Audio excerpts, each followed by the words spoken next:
और साफ पानी पाने के लिए लड़कों को गंदे दलदल में मीलों तक चलना पड़ेगा। उम्मीद करता हूँ लड़कियों को भी कुछ ऐसा करना पड़े। सच कह रहा हूँ, इस पानी में कुछ भी नजर नहीं। मैं दलदल का पानी नहीं पीना चाहता। 1 मील और आधा, 2 मील की दूरी।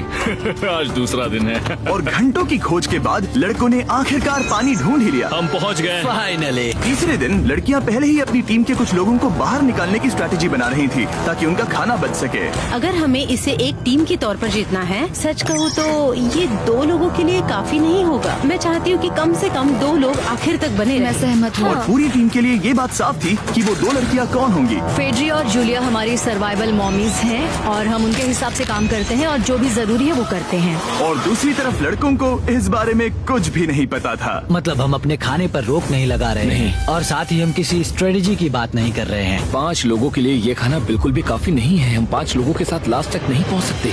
डे 4, जॉश और मैंने सोचा कि हमें ही काम करना होगा क्योंकि बाकी लोग खेलने में बिजी हैं। तो टीजे और मैं काम का पूरा बोझ उठा रहे हैं, टीम के लिए टेंट बना रहे हैं, लकड़ियाँ ला रहे हैं वगैरह वगैरह, और बाकी के वो तीनों बस आग के चारों ओर बैठे हैं और कुछ नहीं कर रहे हैं। जॉश, तुम कह रहे हो कि खाना खत्म हो गया?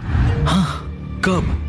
तुम्हें पता था कि खाना खत्म हो गया? नहीं। मुझे पता है कि मैं अकेला नहीं हूँ। मुझे भी वही लगा। अब चुप रहो। अब तक लड़कों ने चैलेंज का पहला हफ्ता भी पूरा नहीं किया था और वो एक दूसरे के खिलाफ होने लगे थे। मैं सीधे जॉश से कहूँगा, ऐसा लग रहा है कि तुम पूरे दिन आराम करते हो और हम दिन रात मेहनत करके अपनी एनर्जी बर्बाद करते हैं। मुझे दुख तो हुआ, मतलब कैलोरीज बर्न करने के नाम पर वो सिर्फ बैक फ्लिप्स और कैमरे के सामने शो ऑफ कर रहे हैं। इसने मुझे आज सोचने पर मजबूर कर दिया कि क्या मैं सच में ये और करना चाहता हूँ। तनाव कुछ लड़कों को वापस लौटने पर मजबूर कर रहा था। लड़कियां भी यही करने की सोच रही थी, लेकिन उनके लिए ये स्ट्रैटेजी थी। हम 5 के लिए खाना कम पड़ेगा। कुछ नहीं बदलेगा। हम राशन की बात नहीं करेंगे। वक्त आ गया है कि हम टीम को जिताने के लिए लोगों को घर भेजना शुरू कर दे। ये राशन 2 से ज्यादा लोगों के लिए तो नहीं है। हाँ, तो हमने टीम के रूप में तय किया कि अब मुझे घर जाना होगा। मैं हैना यहाँ से जाने के लिए तैयार हूँ। हम तुम्हें चुपचाप जंगल से बाहर निकाल देंगे बिना बॉयज को पता चले। चलो इसके लिए इस मॉन्स्टर ट्रक को ले जाते हैं। हम पहले एलिमिनेशन के लिए उनके कैंप पर पहुंचने वाले हैं। मेरा यहाँ से जाना हमारी स्ट्रैटेजी है।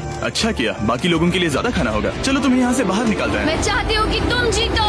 बहुत अच्छा किया। अगर लड़कियाँ जीतती हैं तो तुम सबसे समझदार हो। तुम बाहर हो लेकिन फिर भी तुम्हें $1,00,000 मिलेंगे। कई लोगों ने कहा, देखो मैं बस चली जाती। हैना खुद को लकी मान सकती है क्योंकि अगले 2 दिनों में तेज बारिशों ने दोनों टीमों को उनके शेल्टर में रहने और सिर्फ उनके राशनों पर डिपेंड करने के लिए मजबूर कर दिया। हम इस खाने पर ज्यादा दिनों तक नहीं टिक पाएंगे। तो 10वें दिन में मैंने एक ट्विस्ट देने का फैसला किया। और अगर आपने मेरे वीडियोस देखे हैं तो आप जानते हैं अभी चैलेंज का वक्त है। लेकिन इसे और चैलेंजिंग बनाने के लिए इस वीडियो में हर 10 दिन में लड़के और लड़कियां एक दूसरे का सामना करने वाले हैं और इसकी शुरुआत हम लड़कियों से करेंगे। हाय, आज डे 10 है। क्या लगता है इसका